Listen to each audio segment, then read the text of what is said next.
오늘 믿음은 선택입니다 라고 하는 제목의 말씀으로 여러분들과 함께 은혜 나누고자 합니다. 저희가 읽었던 본문은 창세기 15장의 말씀인데요. 이 창세기에서는 인류의 시작과 또 모든 것의 시작을 알려주고 있습니다. 아담과 하와가 탄생된 그 인류의 시작, 그리고 그들이 사탄의 꼬임으로 인해서 선악과를 먹게 된 죄의 시작, 그러한 것들이 창세기에 나오고 있습니다. 그런데 하나님께서는 그 죄악을 보면서 다시 인류를 구원할 그 계획의 시작 역시 하나님은 창세기에 우리에게 보여주고 있는 것입니다. 한 가정을 선택하셨는데요, 그 가정이 바로 아브라함의 가정이라고 하는 것입니다. 너무나 잘 알듯이 죄악에 놓인 인류, 그들을 구원하기 위해서 하나님은 여자의 후손을 지금 한 가문을 통해서 보내시기로 결정했던 것입니다. 그것이 하나님께서 이방 땅 갈대아 우르에서 아브라함을 선택하신 이유가 되는 것이죠. 오늘 이 아브라함이 하나님 앞에 하나님과 독대하는 시간을 갖게 됩니다. 그런데 오늘 우리가 15장에서 읽었던 이 부분은 아브라함과 하나님이 처음 만난 그러한 상황은 아니고요, 몇 번의 만남들이 있었습니다. 아브라함은 먼저 하나님께서 갈대아 우르에서 부르실 때 성경에는 기록되어 있지 않지만 우상 만드는 그 아버지 데라의 품에서 하나님이 아브라함을 먼저 부르셨고 그 가정을 하란까지 인도하신 것이죠. 갈대아 우르는 어디입니까? 지금 이라크 지역.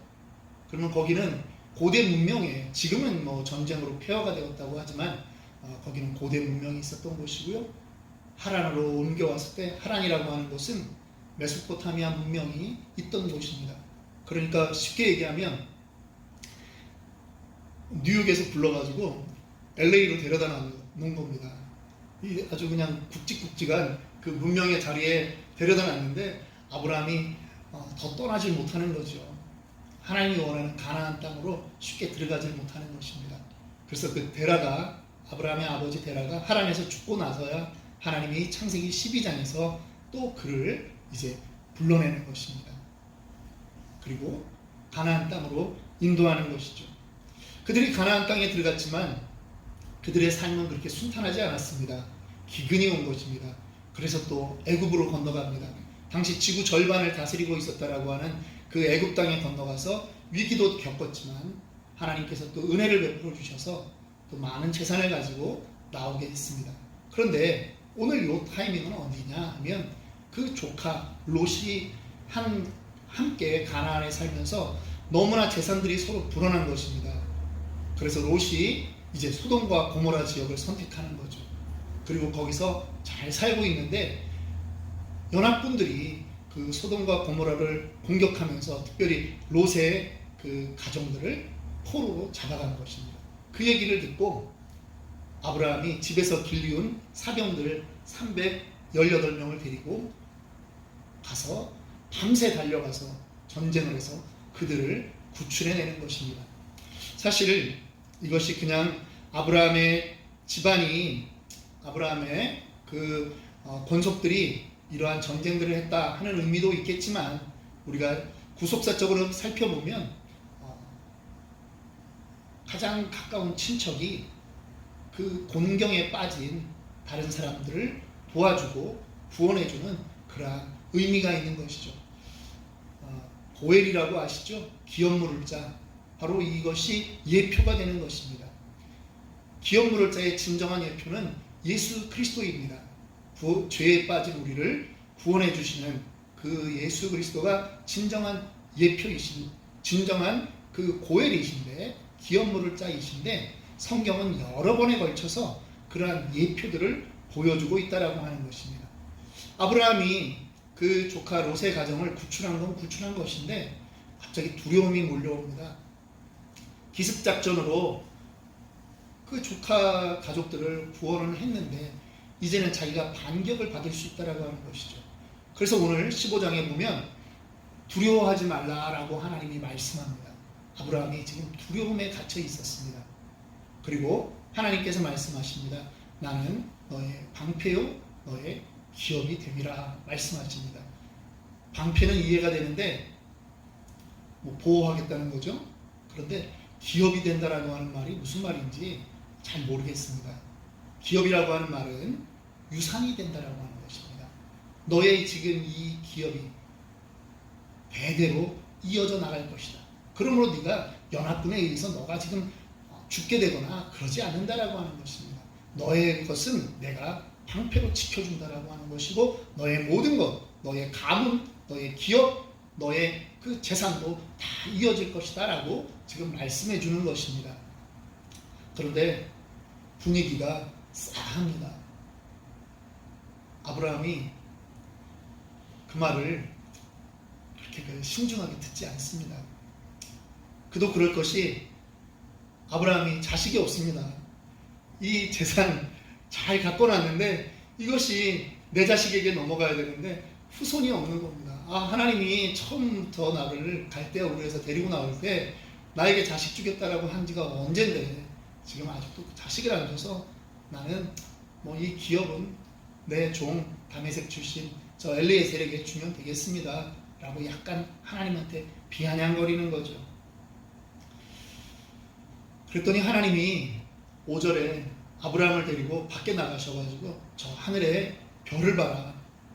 지금처럼 이제 뭐 스모그라든가 오염이 없을 때니까 우리가 여기서 그 리버사이드 쪽만 나가도요 이 막 밤하늘의 별이 장난이 아닙니다. 제가 그 미국에 와서 캠핑을 너무 좋아하는데 별 보러 갑니다 사실은. 근데 그 당시에는 이 정도 오염도 없었을 테니까 별이 그냥 눈앞에 쏟아지는 거죠. 그 별을 네가 셀 수 있겠느냐. 그 별들처럼 너의 자손들을 내가 그렇게 번성하게 하겠다. 또 다른 장에 보면 저 바닷가의 모래 사장처럼 그 해변가의 모래처럼 너의 자손들이 그렇게 많아지게 하겠다. 하나님이 약속을 하는 것입니다. 뭐 이게 자손이 한 명이라도 있으면 희망을 갖겠지만 자손도 없는데 그걸 어떻게 믿을 수가 있겠습니까? 그런데 6절에 보니까 아브라함이 그 말을 믿었다라고 그렇게 기록하고 있습니다. 하나님이 하신 그 말을 지금 나의 상황과 형편을 보면 아무것도 없는데 아브라함이 그 말을 믿기로 결정한 것입니다. 그랬더니 하나님이 아브라함의 그 마음을 살펴봤을 때 믿음이 생겼다라고 인정해 주시는 거죠. 하나님이 이것을 이 믿음을 의로 여기신지라 그렇게 말씀하시죠. 바로 아브라함의 구원이 여기에서 일어나는 것입니다. 아브라함은 이 믿음까지 오는데 많은 시간이 걸렸습니다. 하나님이 갈대아우르에서 불러내실 때, 그 다음에 하란에서 또 창세기 12장을 통해서 불러내실 때, 애굽에서 자기를 바로의 손에서 불러내실 때 아브라함은 모든 그 기억들이 나는 거죠. 그리고 하나님이라면 하실 수 있다라고 이제 믿는 것입니다. 여러분, 오늘 이 아브라함의 구원 사건은 성경에 간단히 이렇게 말씀하고 지나가지만 오늘 예수를 믿는 우리 모두에게 정말 너무나도 곱씹어야 될 그러한 부분이 아니겠습니까? 여러분들은 어떻게 예수님을 믿으셨습니까? 우리가 구원을 받았다라고 할 때는요, 세 가지의 개념이 있어야 됩니다. 뭐냐면 내가 하나님을 전능하신 하나님으로 언제 인식하게 되었는가.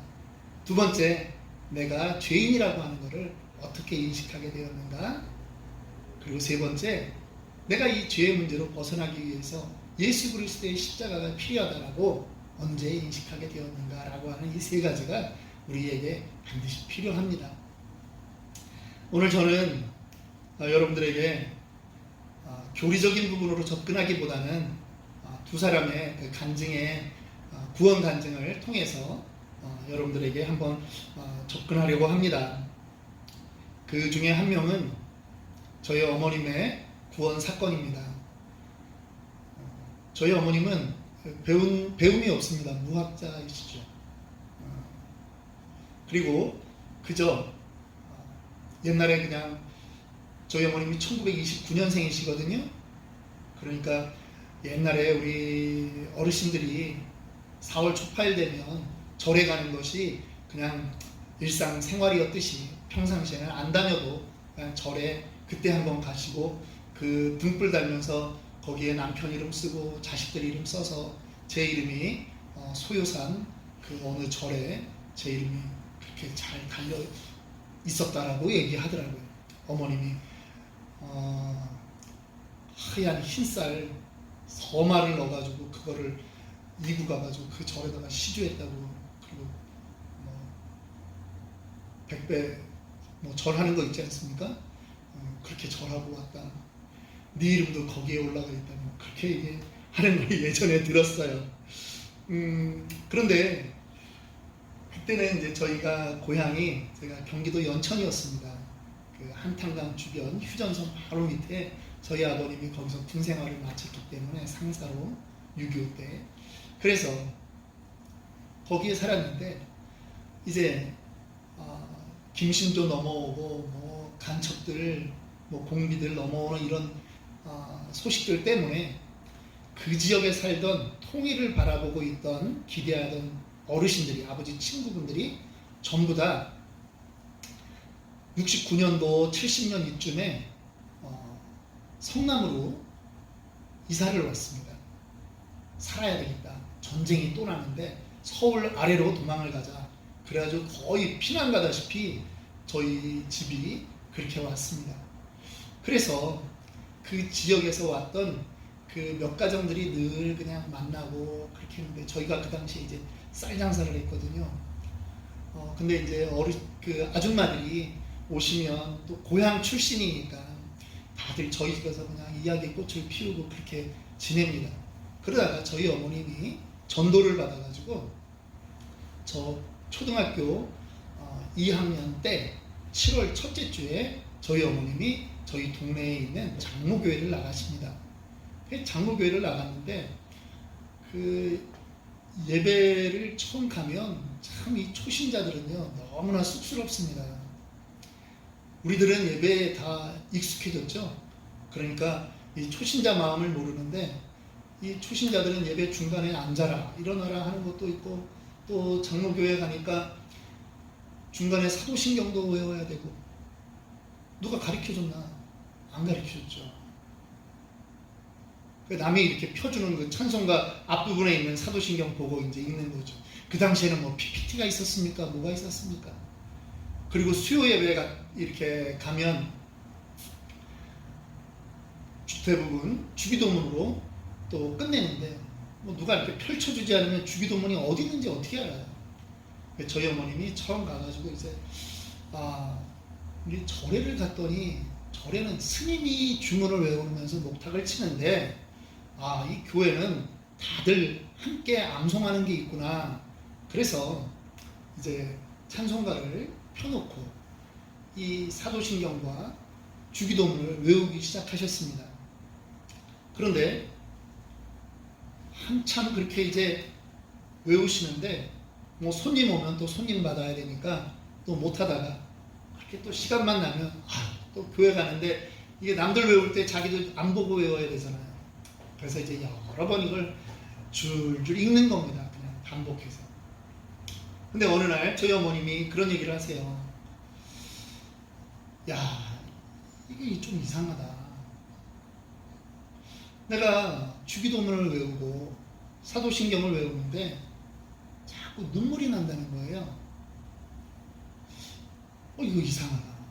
마음이 이게 자꾸 이렇게 가슴이 떨리면서 눈물이 나더라는 거죠. 저희 형님이 그래서 그런 거 읽을 때는 하품하면서 읽으면 안 된다고.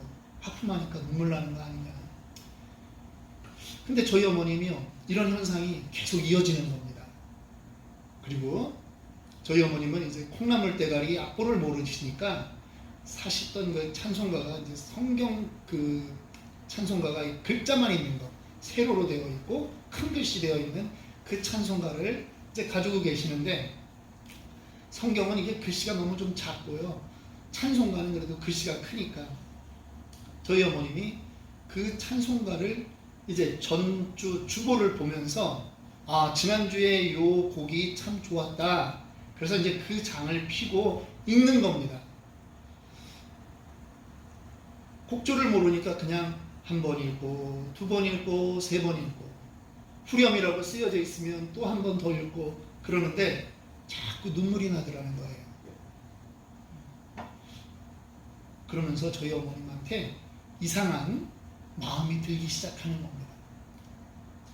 어느 날 교회를 갔다 오셨는데 저희 어머님 눈이 누구한테 맞은 것처럼 멍이 드는 건 아닌데 눈이 새빨개져가지고 오신 거예요. 그건 집에 와서 또 우시는 거예요. 그러면서 하시는 말이 내가 죄인이라고, 내가 죄인이라고. 참고로 저희 어머님이 파출소에 갔던 일은 전혀 없습니다. 그런데 저희 어머님이 내가 죄인이라고 그러는 거예요. 여러분 혹시 여러분 스스로 세상을 살면서 내가 죄인이다, 범죄하지 않았는데 죄인이라고 인정하는 사람이 있습니까? 없죠. 그런데 저희 어머님이 그렇게 울면서 나중에 이야기하시는데 남편 보기 너무 부끄러웠다는 거죠. 그 1년 전에 저희 어머님 밑에 동생이 저희 이모들이 셋 있으신데 8남매 가운데 저희 어머님이 중간인데 그 밑으로 이제 여동생이 셋 있는데 첫 번째 여동생이 암으로 돌아가셨어요. 병이 들었을 때도 또 저랑 어머님이 이제 갔던 기억이 나고 그러는데 어느 날 이제 돌아가셨다는 소식을 들은 거죠. 그래서 장례를 치르러 아버지랑 가시는데 웬일인지 눈물이 하나도 안 나더라는 거죠. 아니, 동생이 죽었는데 눈물이 안 나니까 남편 보기 민망했는데 이번에는 어떻게 된 게 얼굴도 못 본 예수가 죽었다는데 눈물이 나더라는 겁니다. 여러분 울고 싶다고 울어집니까? 꼭 그렇지 않습니다. 그런데 저희 어머님 같은 경우는 이 배움이 없다 보니 하나님이 어머니의 마음을 터치하시는 그 방법이 이제 감정적인 부분을 먼저 이렇게 터치하시는 거죠. 그리고 나서 어머님이 자기가 죄인이라고 얘기하시는 겁니다. 여러분 이러한 고백을 우리는 구원받았다라고 얘기하고요, 거듭났다, 중생했다 그렇게 말할 수 있는 것입니다. 고린도전서 12장 3절에는 또 성령으로 아니하고는 누구든지 예수를 주시라 할 수 없느니라 분명하게 말씀하고 있습니다. 우리는 기도할 때 하나님 아버지 그러죠. 거듭난 체험이 없으면 이 고백이 안 되는 것입니다. 왜냐하면 분명히 내 아버지가 육신의 아버지가 있는데 다른 사람을 아버지라고 부르는 그러한 사람이 어디 있겠습니까? 그런데 그러한 체험이 있기 때문에, 마음이 있기 때문에 우리가 주로 고백하는 것입니다. 그 고백은 나의 의지에서 나오지 않는다라고 하는 것이죠. 그 고백은 분명히 성경이 말하기를 성령으로 아니하고는, 우리는 모르지만 성령이 우리의 마음을 열어주신 것입니다. 요한복음 3장에 보면 어느 날 니고데모라고 하는 사람이 예수님을 찾아와서 예수님과 대화를 나눕니다. 그 밤중에 나는 대화 가운데 예수님이 거듭나야 된다라고 하는 말씀을 합니다. 그리고 사람의 어떤 그 증거 중에 사람도 밖에 나뭇가지가 흔들리는 걸 보면 다들 뭐라고 얘기한다고요? 지금 뭐가 분다? 바람이 분다라고 얘기하는 겁니다. 성령은 보이지 않습니다. 그런데 증거를 보고 지금 바람이 분다 말하듯이 지금 성령이 임했다 라고 말할 수 있다라고 하는 것입니다. 저희 어머님은 그렇게 거듭나셨습니다. 그렇게 구원을 받았습니다. 여러분들은 어떻게 구원을 받았는지 저는 잘 모르겠습니다. 그런데 우리의 그 구원의 경험들은 전부 다 이렇게 눈물이 나야 되고 그런 것만은 아닙니다. 다 사람에게 그 구원의 체험들은 다들 다른 것입니다. 아브라함은요, 하나님의 그 말씀을 믿을 때 아브라함은 눈물을 흘리면서 믿거나 가슴을 치면서 믿거나 그런 것은 아닙니다. 그런데 아브라함에게는 무엇이 있었느냐 하면 갈대아 우르에서부터 자기를 인도하신 그 하나님의 증거가 있었습니다. 마치 수사반장이라고 하는 그 드라마 기억하시죠? 최불암 씨가 나왔던 수사반장이 사건의 현장에 가면 경찰들이 가장 먼저 하는 게 뭐합니까? 초동 수사라는 게 뭡니까? 오늘날 같으면 CCTV를 확보해야 되는 것이든지 그런 것인데 현장에 가서 범인의 흔적을 찾는 것입니다.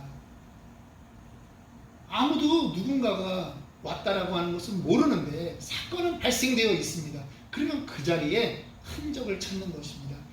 여러분들의 삶에 하나님이 나와 함께 하셨다라고 하는 증거는 어떤 것이 있는지 저는 모르지만 여러분들 자신들은 분명히 알 것입니다. 미미할지라도 분명히 그것이 우리를 지금까지 이끌어왔던 것을 저는 믿습니다. 나뭇잎이 흔들린 것 같은 그러한 보이지 않는 하나님 성령의 역사가 있었는 줄 믿습니다. 두 번째 여러분들에게 소개하고 싶은 그 구원의 주인공은 바로 접니다. 저는 저의 구원은 저희 어머님하고는 좀 다릅니다. 저는요, 저희 어머님보다 한 주 전에 6월 마지막 주부터 신앙생활을 했습니다. 국민학교 2학년 때부터 신앙생활을 했고요. 중등부를 이렇게 1, 2학년 때는 열심히 안 다녔습니다. 그런데 중3이 되어질 때 저는 그때부터 아주 신앙생활을 열심히 했고요. 또 교회에서 결혼했고 또 그렇게 이제 사역자의 길로 왔습니다. 그런데 저에게 이 구원이라고 하는 문제는 정말 큰 장벽과 같았습니다. 왜냐하면 어렸을 때 교회를 다닐 때는 정말 교회에 프로그램이 좋아서 다녔습니다. 여름 성경학교 할 때 우리가 빠지지 않으면 막 상품을 주는 겁니다. 성경 암송대회 꼭 나가면 등수에 들면 상을 주잖아요. 예, 열심히 다녔습니다. 그런데 중학교 3학년이 돼서 제가 교회를 나갔던 이유는 집을 피하기 위해서 교회를 나갔습니다. 집이 자꾸 싸우는데 제가 거기 그 자리에 있기 싫어서 도망가듯이 교회로 갔습니다.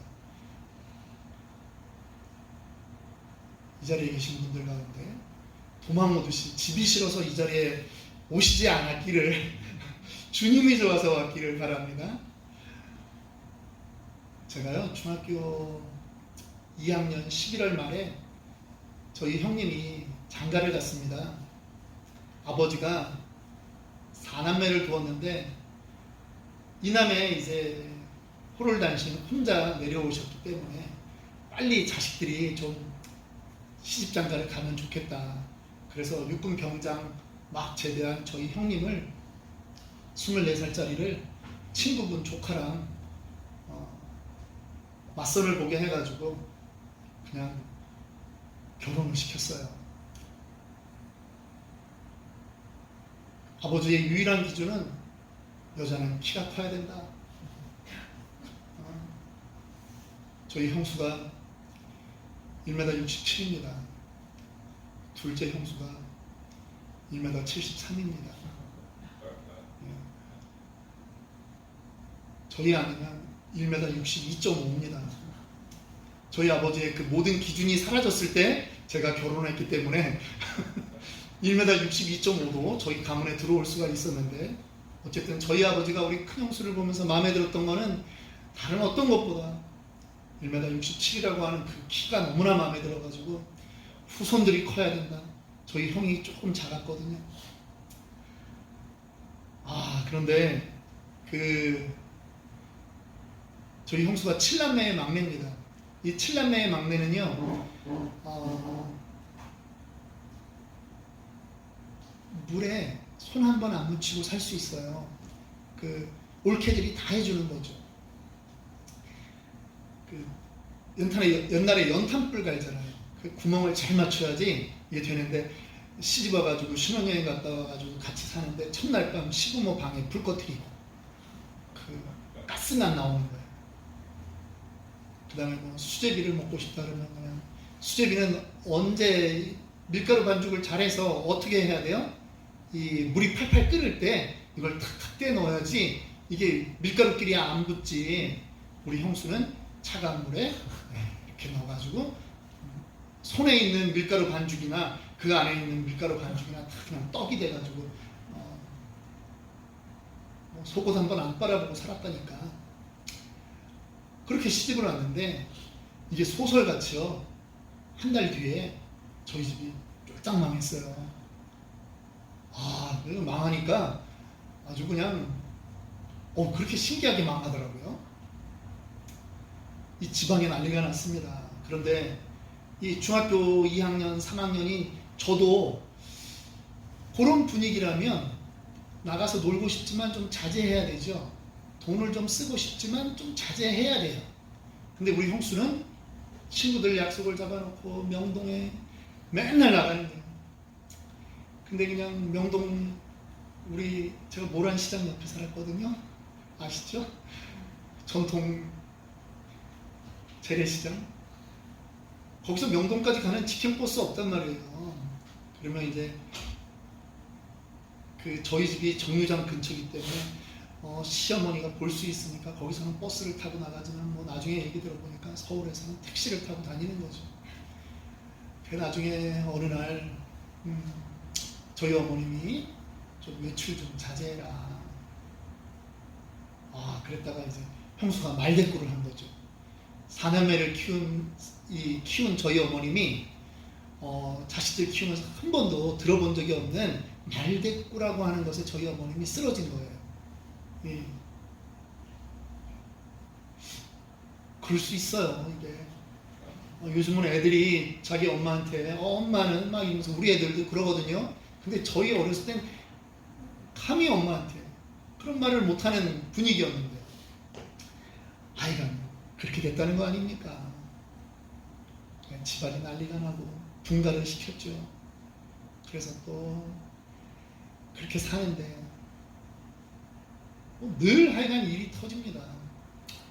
저희 아버님이 아주 우유부단하셨어요. 그래서 제가 우유를 안 먹습니다. 저는 아주 그럴 때는 빨리 분가를 시켜야 되는 거예요. 안 맞는구나 둘이. 그러면 가정의 평화를 위해서 가끔 만나야 된다. 이렇게 결론을 내려야 되는 거예요. 근데 저희 아버지는 그래도 같이 살면 정이 들면 되려나. 그 사이에 저희 어머님은 막 또 두어 번 쓰러지고 나중에 이제 저희 형님이 이제 작은 회사를 이렇게 다니셨는데 저희 형수님이 남편의 돈벌이에 좀 보태야 되겠다라고 해서 저희 형수님이 이제 동양화를 그리셨어요. 그래서 이제 벽에 화폭에다가 이제 동양화를 남들은 그리는 건데 국방색 담요에다가 동양화를 하셨죠. 우리는 그거를 고스톱이라고 부릅니다. 형수님이 그렇게 부업을 하시다가 어느 날 3살짜리 딸을 놔두고 형수님이 도망을 갔습니다. 빚이 너무 많아가지고 전셋집이 다 날아가고 제가 그 집에 가보니까 이제 마지막으로 남은 장롱을 가져가더라고요. 형은 옆에서 술을 먹고 있고 회사에서 연락받고 와가지고 저희 어머님이 그때 이제 완전히 이제 쓰러지신 거죠. 그래서 의사 진단은 우리 어머님이 간이 부었다는 거예요. 간은 우리 형수가 부었지 우리 엄마가 부은 게 아닌데 간이 부어가지고 이제 워킹이 안 되는 거고요. 심장에 이 판막이 있어요. 피 순환이 되는. 근데 판막이 이제 제대로 안 움직인다. 그래서 요거를 이식을 해야 된다. 그래서 저희 어머님이 서울대병원에서 11월 1일 날 85년도 제가 대학교 1학년 때 심장 판막 이식 수술을 받으러 들어갔다가 깨어나지 못하고 저희 어머님이 한 달 만에 돌아가셨습니다. 돌아가신 날 그날 저희 형수가 이제 영안실에 나타난 거죠. 여러분 이게 그냥 지금이야 이렇게 웃으면서 얘기하지만 저는 그 중학교 2학년부터 저의 청소년기가 없었어요. 저희 집은 진짜 말 그대로 콩가루 집안이 됐습니다. 제가 신앙생활의 가장 큰 걸림돌이 뭐냐면 미움이라고 하는 거예요. 그러니까 자식 때문에 그 3살짜리 조카 때문에 형님도 어쩔 수 없이 또 같이 이제 삽니다. 근데 그렇게 같이 사는 건 상관없어.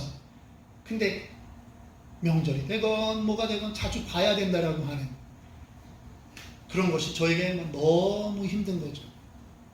교회 가서 예배를 드려도요, 이런 설교가 나오면 저는 귀를 닫습니다. 뭐 사랑을 해야 된다는 등, 주님이 우리를 사랑하셨다는 등, 뭐 이런 얘기가 나오면은 저는 사랑이라고 하는 단어를 저는 아주 제일 싫어했습니다. 그런데 이게 누군가를 미워하고 산다라고 하는 것도 참 못할 짓이거든요. 너무 힘든 것입니다. 그런데 부활절을 제가 이제 맞이하면서 그 고난주간에 교회 골방에서 기도를 하면서 제가 하나님께 원망이 나오더라고요. 나는 잘못한 게 없잖아요. 응? 나는 잘못한 게 없는데 왜 지금 내가 이런 환경 안에서 내가 이렇게 지금 지내야 하는지 그런 것들이 너무 힘든 겁니다. 그런데 그 전주에 읽었던 말씀 하나가 생각이 나는 거예요. 예레미야 1장 5절에 어떤 말씀이 나오냐 하면 내가 복중에 짓기 전에 너를 알았고 내가 태에서 나오기 전에 내가 너를 구별하였다라고 하는 말입니다. 뒷부분은 저에게 큰 관심이 없어요. 내가 너를 열방의 선지자로 세웠노라, 이 말씀은 저에게 다가오질 않고 내가 너를 복중에 짓기 전에 너를 알았고 내가 태에서 나오기 전에 내가 너를 구별하였다라고 하는 이 말씀이 저한테 생각이 나는데 하나님이 나를 아시는구나. 하나님이 나를 아시면 내가 내 친구한테조차도 말을 하지 않았던 이 고민을 내가 하나님께 털어놓을 수 있겠구나. 그러면서 그냥 하나님께 제가 소리 높여서 막 화를 내면서 원망하면서 그렇게 기도를 했습니다. 그러면서 제가 하나님, 그래도 내가 용서하고 싶습니다. 나 그리고 하나님께 구원받고 싶습니다. 그 제가 용서를 선택한 거죠. 형수가 했던 그 일들을 다 기억하면 평생 용서를 못하는데 제가 그 순간에 내가 용서를 선택한 거예요. 용서하기로 마음에 먹은 거예요. 그리고 나서 내가 기도를 하다 보니 예전에는 형수의 그 잘못된 것만 내 머릿속에 커졌던 것이 이제는 나의 죄악의 문제들이 보이는 거고 나 역시도 얼마나 큰 죄인이라고 하는 것이 내가 다가오는 것입니다. 그래서 하나님 나를 용서해 주세요. 요한복음 1장 12절에 하나님이 하신 그 말씀을 제가 붙잡는 것입니다. 영접하는 자, 곧 그 이름을 믿는 자들에게는 하나님의 자녀가 되는 권세를 주셨다라고 하는 그 말을 제가 붙잡고 나 하나님 자녀 되고 싶습니다. 내가 예수의 이름을 이제 영접합니다. 하나님 내 안에 들어와 주시옵소서.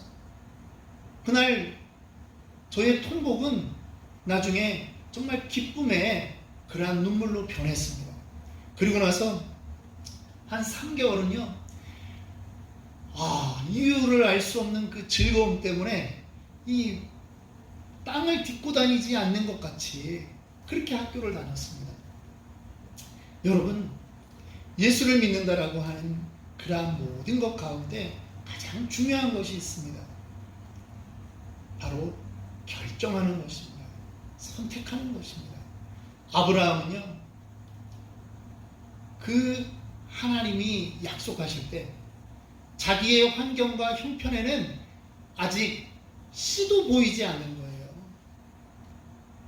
이삭이 있을 때가 아닙니다. 아내가 임신을 해서 배가 불러올 때 하나님이 주신 말씀이 아니라는 거예요. 아무런 증거가 없는 거예요. 그런데 아브라함이 믿기로 결정한 것입니다. 하나님이 이미 자기에게 보여준 그런 사인들을 가지고 아브라함은 믿기로 결정한 것입니다. 우리의 믿음은요, 하나님이 이미 우리의 구원은 전부 다 열어놓으셨습니다. 하나님이 세상을 이처럼 사랑하사, 이처럼이 어떤 것입니까? 그의 독생자 예수를 우리가 알기 전에 이미 십자가에 달려 죽게 하심으로 자기의 사랑을 이미 확증하신 그것을 하나님이 이미 다 제공해 놓으신 것입니다. 이제 우리가 선택하면 되는 것입니다. 믿음은 결정이에요. 선택이에요. 저는 그 하나님을 믿기로 결정했고, 제가 우리 형수를 용서하고 선택한 것입니다.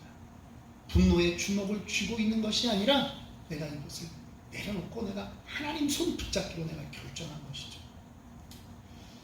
제가 이렇게 간증을 하면요, 다 여기서 얘기하고 마무리를 지으면 남들이 궁금해서 못 견디는 게 하나 있어요. 그래서 형수랑은 어떻게 됐는데요? 꼭 물어보더라고요. 내가 그게 포인트는 아닌데, 요 앞부분까지가 포인트인데 꼭 뒤를 물어보시는 분들이 계셔서 내가 시간이 걸리더라고요. 내가 용서했다고 내가 그 다음에 형수한테 막 다가가서 손 붙잡, 이렇게 쉽지 않더라고요. 제가 꼭 뒤끝 있는 남자는 아닙니다. 그런데도 불구하고 제가 우리 형수에게 예수 믿읍시다, 중간중간에 했었어요. 그런데 내가 진실로 형수 예수 믿읍시다 그 말을 할 때까지는 그날 이후로 약 20년이 지난 다음에 제가 우리 형수 손을 붙잡고 예수 믿읍시다 그랬더니 믿겠다고 그러시더라고요. 기도합시다.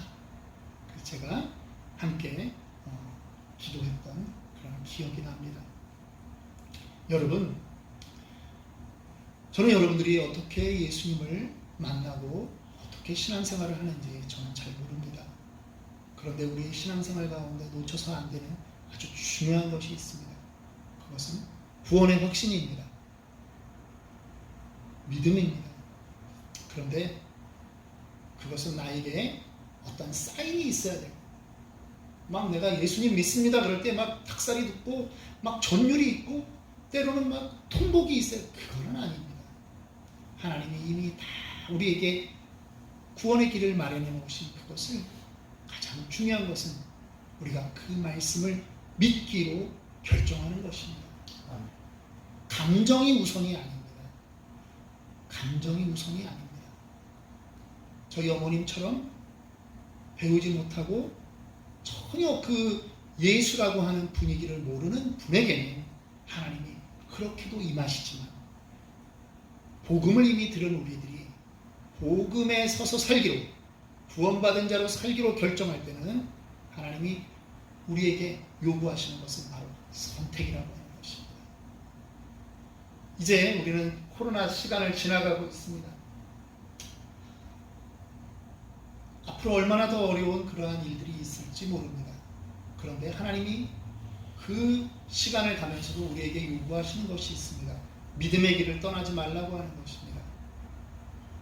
나에게 무엇이 있어야 내가 그 길을 따라가는 것이 아니라 나는 하나님을 선택합니다 라고 하는 이 고백이 필요한 것입니다. 그 믿음에 흔들리지 않는 저와 여러분들이 되기를 원합니다. 하나님이 이미 마련해 놓으신 그 은혜에 여러분들이 깊이 잠기시기를 원합니다.